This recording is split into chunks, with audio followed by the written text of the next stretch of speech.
মধ্যপ্রাচ্যের সবচাইতে ক্ষমতাধর ও শক্তিশালী দেশ হিসেবে পরিচিত সারা দুনিয়ায়, সেটা হলো সৌদি আরব। এদের কি না আছে, গাড়ি বাড়ি, ঐতিহ্য, ধন দৌলত, ঐশ্বর্য, সব কিছুই। তবু আজ পৃথিবীতে নির্যাতিত মুসলমানদের পাশে তারা নেই।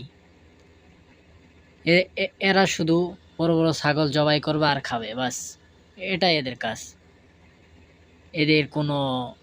এদের কোনো মুসলমানদের নিয়ে এদের কোনো মাথা ব্যথা নেই। তবুও আমরা এদের পিছনে পড়ে আছি, বা এদেরকে আমরা সবসময় মুসলিম উম্মাহ এদেরকে লিডার ভেবে রাখি, কিন্তু এটা আসলেও ঠিক না।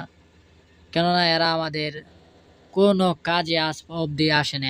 আরব বিশ্বের যত বিবাদের যৌক্তিকতায় যেসব বিষয় দেখা যায়, সব কিছুর মূলে এই সৌদি আরব জড়িত। তবুও